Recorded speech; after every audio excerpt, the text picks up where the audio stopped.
Hello, today's topic is the finance in the extension educations. Now, what is the finance? Finance is a study and the discipline of the money. Simple सी बात कि management of the money and the includes the activities like the investing, borrowing, lending, budgeting, saving and the forecasting. That is money को किस तरह से management किया जाए वही हो गया finance. अब in the extension education finance is the two type. पहला हो गया कि ना पब्लिक फिनेंस एंड सेकंड हो जाएगा private finance. What is the public finance? Government recipient and the government expenditure. मतलब गवर्नमेंट कितना फंड रेज करता है और कितना फंड एक्सपेंडिचर मतलब खर्चा करता है वही हो गया कि ना पब्लिक फिनेंस. दूसरा तरीके से बोले कि ना public finance is the resources of the masses, that is how they are the collected and they are the utilized.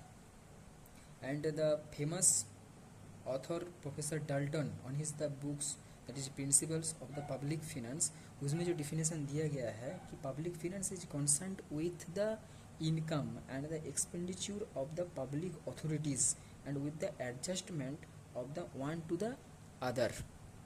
मतलब पब्लिक एंटिटीज़ के लिए या पब्लिक अथॉरिटीज़ के लिए गवर्नमेंट कितना पैसा या कितना फंड को रेज करता है और उसको किस तरह से मैनेजमेंट या यूटिलाइज करता है वही हो गया पब्लिक फिनेंस. पब्लिक फिनेंस की अगर बात किया जाए इसका स्कोप जो होता है 3 स्कोप होता है. पहला जो स्कोप होगा वो हो जाएगा that is the public revenue. दूसरा हो गया public expenditure and public dept.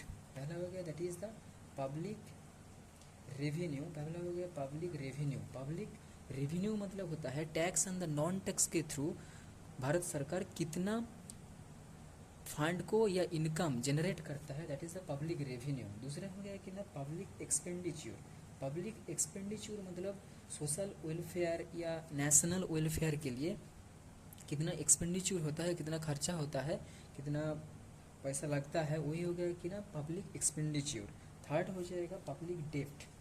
Third हो जाएगा दैट इज़ द पब्लिक डेप्ट. डेप्ट मतलब कितना लोन लेता है सरकार अदर एक्टिविटीज़ के लिए या वेलफेयर के लिए हो गया पब्लिक डेप्ट. This is the scope of the public finance. Now private finance. Private finance is the very simple. Private finance मतलब कोई एक इंडिविजुअल या प्राइवेट इंस्टीट्यूशंस के लिए कितना फंड प्रोक्योर होता है और उसको किस तरह से मैनेजमेंट किया जाता है. That is the procurement and the management of the funds by the individual and the private institutions.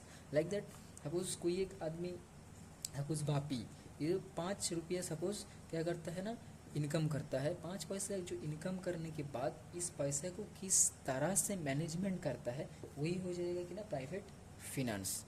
Thank you.